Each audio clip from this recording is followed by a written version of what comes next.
Olá, tudo bem? Sejam todos bem-vindos à nossa aula de formação geral básica. Eu sou Jamaica Kelly, professora de Geografia, e o tema da nossa aula hoje é Patrimônio Histórico Mundial, Nacional e Regional. Vamos então à nossa aula? Bem, pessoal, para começar a nossa aula, eu trouxe um slide cheio de informação, cheio de cores, é algo bem diferenciado justamente para chamar a atenção, principalmente no quesito quando a gente fala de patrimônio, tá? Patrimônio histórico, cultural, e hoje nós vamos compreender basicamente todo esse contexto. Mas, na verdade, o que é patrimônio histórico? Vamos ler comigo? O patrimônio histórico compreende bens culturais, materiais e também imateriais, que carregam um valor histórico, cultural e também social, tá, pessoal? Sendo protegidos por leis e também regulamentações em diversos níveis. Então, isso aqui é o que seria aí o conceito, a definição de patrimônio histórico. Agora, o mais interessante também, quando a gente fala de patrimônio histórico, a gente precisa focar também em outra questão, que é justamente falar do nosso país, falar do Brasil. Mas e aí? Como que a gente entende, como que é trabalhado, como que é defendido e protegido esse patrimônio aí histórico no Brasil? Pessoal, no Brasil, a proteção do patrimônio histórico ocorre em âmbito nacional, ele também ocorre em âmbito regional e local. Mas quem é responsável? Ele é responsável aí, todo esse cuidado é de responsabilidade de um órgão chamado de IPHAN, que é justamente destacado aqui no texto, conforme vocês vão observar. E ele é responsável, pessoal, esse órgão é responsável, inclusive, pelas esferas equivalentes, tanto estaduais quanto municipais. A imagem que eu quero chamar a atenção agora de vocês, ela traz aí uma parte da América do Sul, a gente consegue observar o contorno do Brasil e a gente tem aí alguns pontos históricos, algumas imagens de vasos, a gente tem, por exemplo, pessoas aqui com instrumentos musicais. Tudo isso, pessoal, compreende quando a gente fala sobre patrimônio histórico, tá? Outra questão também que a gente precisa abordar quando a gente fala dos tipos de patrimônio, porque patrimônio histórico, ele engloba várias coisas, ele engloba aí várias questões, mas a gente precisa dividir os tipos de patrimônio. Vamos dividir então? Olha só no texto aqui junto comigo. Patrimônio cultural material. Pessoal, quando a gente fala de patrimônio cultural material, é bem simples de identificar. Por quê? Porque são os bens construídos ou até mesmo produzidos pela humanidade. Então, quando você fala de material, é aquilo palpável, é aquilo que foi construído aí ao longo do tempo ou até mesmo produzido pela humanidade. E quando a gente fala de patrimônio cultural imaterial, vamos até destacar esse nome, imaterial. E o que isso quer dizer? O que é o imaterial? Engloba aí festas, rituais, o próprio artesanato e também a música. O patrimônio imaterial é justamente aquele que vai passando de geração em geração, pessoal. Por exemplo, vamos pegar aqui um exemplo das festas. São justamente aquelas festas que vão sendo passadas, transmitidas aí ao longo do tempo. Vamos citar, por exemplo, as festas juninas. Isso é um patrimônio que a gente pode chamar de imaterial, certo? Voltando aqui para a imagem, eu quero mostrar para vocês também um outro tipo de patrimônio, que é o patrimônio arqueológico. E o que é esse patrimônio? É quando a gente fala, por exemplo, de sítios arqueológicos, vestígios também de ocupações antigas ou até mesmo objetos relacionados a elas. Então, isso é patrimônio arqueológico. É aquilo que tem um poder muito grande, por exemplo, de contar aí o que aconteceu ao longo da história da humanidade. E depois a gente tem o patrimônio mundial. O patrimônio mundial, ele meio que ocupa todos esses itens juntos. Por quê? Quando a gente fala de patrimônio mundial, são os bens culturais e até mesmo os naturais, aqueles considerados aí de valor excepcional. E principalmente, pessoal, o patrimônio mundial, ele precisa ser reconhecido por um órgão. E que órgão é esse?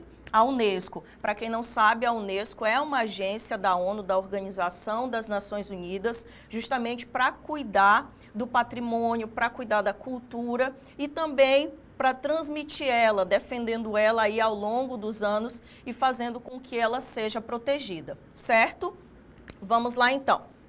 Vamos falar da importância, pessoal. Quando a gente fala de patrimônio material e imaterial, quando a gente fala de arqueologia, qual é a importância de se preservar?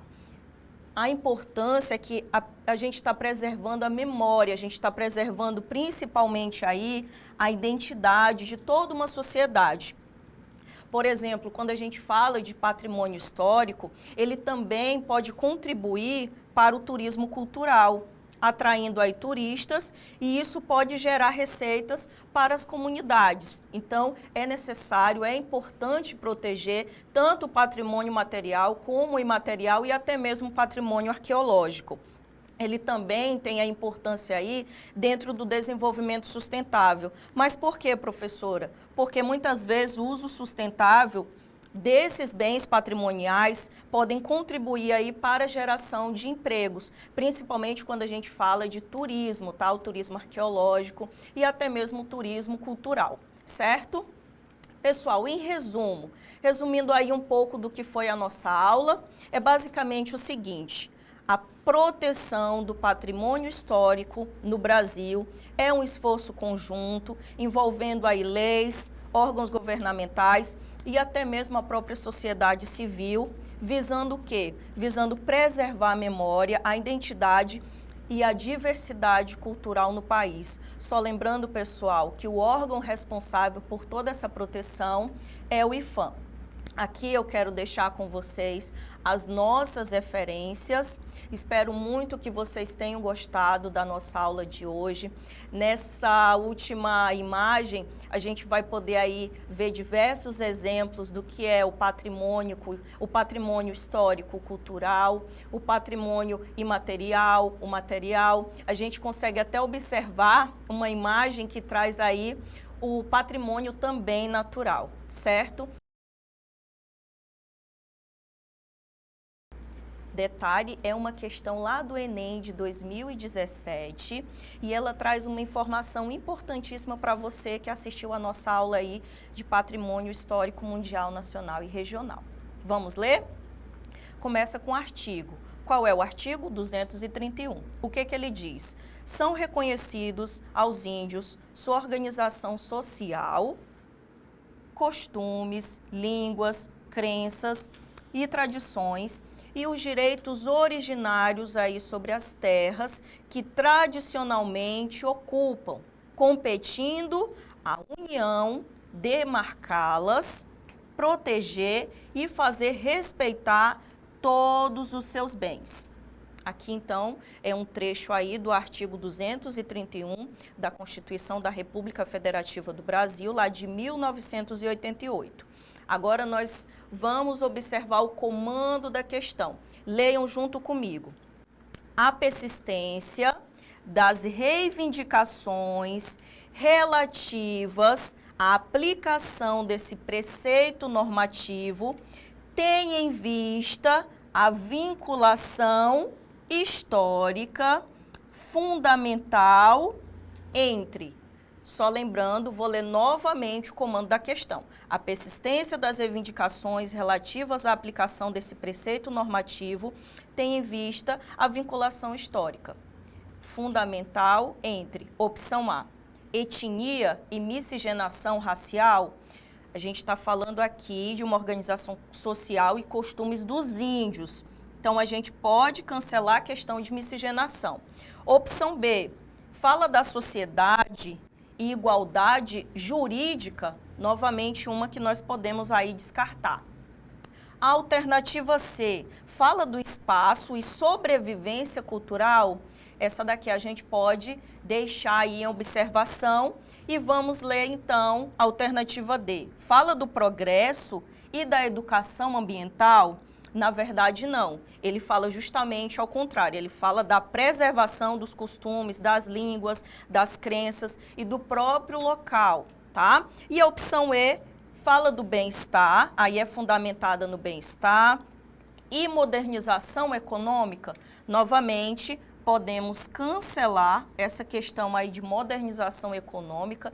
Não tem nada a ver com aquilo que o texto está defendendo, principalmente aí sobre os índios, sobre a cultura e tudo mais. Então, qual é, professora, a alternativa correta? A alternativa correta na tela, como eu já falei, opção C. Quando a gente fala aí que a persistência das reivindicações relativas à aplicação desse preceito normativo tem em vista aí justamente a preservação histórica fundamentada, principalmente entre o espaço e a sobrevivência cultural, ok? Essa é a alternativa correta. Coloquei aqui um comentário na tela que eu vou ler junto com vocês. O artigo citado, pessoal, na questão, pertence à Constituição de 1988, que é chamada de Constituição Cidadã, e tal Constituição trazia uma legislação específica sobre os indígenas, garantindo aí a eles a posse das terras que já ocupavam, né, e a defesa da preservação aí da sua cultura, conforme a gente estudou na aula, tá, sobre patrimônio histórico. O artigo da Constituição é claro na relação entre os direitos dos povos indígenas de manterem suas tradições e a necessidade aí de deterem posse das suas terras. De fato, a persistência de uma cultura está intimamente relacionada com o território que os seus membros ocupam. Então, essa é a justificativa para a gente entender que a resposta correta é a alternativa C. Vamos então à questão 2. Na tela aqui junto comigo, vamos falar, olha só, uma questão do Enem de 2014 sobre queijo. Vamos lá. Queijo de Minas vira patrimônio cultural brasileiro. Peraí, professor, um queijo? Queijo de Minas virar um patrimônio cultural? Sim. Vamos aqui à leitura do texto. O nosso texto base diz: o modo artesanal da fabricação do queijo, lá em Minas Gerais, foi registrado nesta quinta-feira, dia 15, como patrimônio cultural imaterial brasileiro, pelo Conselho Consultivo do Instituto do Patrimônio Histórico e Artístico Nacional, no caso o IPHAN, que é o órgão regulamentador, tá, de todo o patrimônio.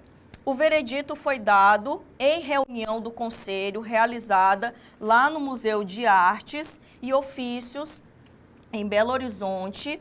O presidente do IPHAN e do Conselho ressaltou que a técnica de fabricação artesanal do queijo está, abre aspas, inserida na cultura do que é ser mineiro. Olha que interessante, exemplo de um patrimônio cultural imaterial brasileiro, que é o queijo de Minas Gerais. Agora nós vamos às alternativas e ao comando da questão. Qual seria? Na tela aqui junto comigo. Entre os bens que compõem o patrimônio nacional, o que pertence à mesma categoria citada no texto está representado.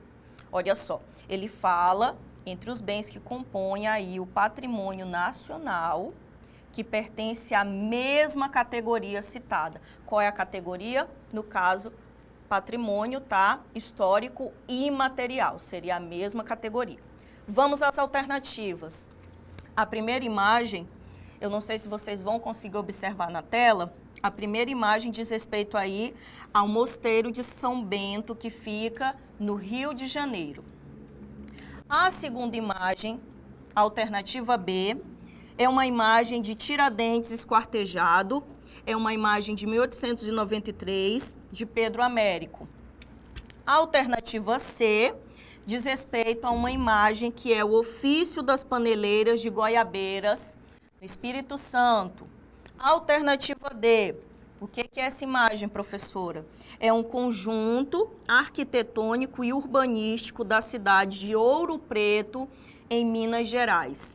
E a alternativa E é o sítio arqueológico e paisagístico da Ilha de Campeche, em Santa Catarina. Então, aqui a gente tem vários exemplos de patrimônios e a gente precisa identificar em qual desses patrimônios está inserido o queijo Minas. Vamos à alternativa correta? A alternativa correta, pessoal, é a alternativa C.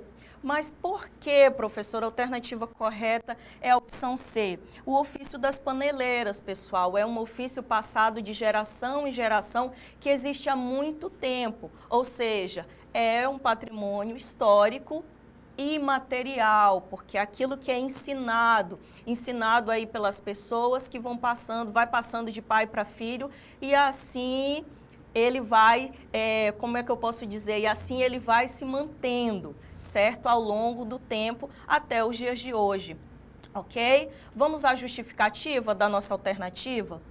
O único exemplo de patrimônio cultural imaterial que se relaciona com a produção do queijo é o ofício das paneleiras, lá do Espírito Santo. Os outros são o quê? Exemplos materiais, ou até mesmo naturais, que é o caso da imagem lá de Santa Catarina.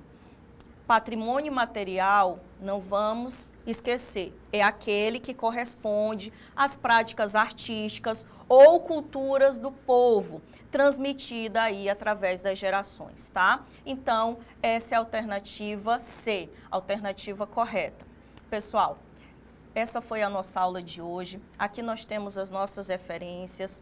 Espero muito que vocês tenham gostado da aula e aguardo vocês na próxima. Até mais!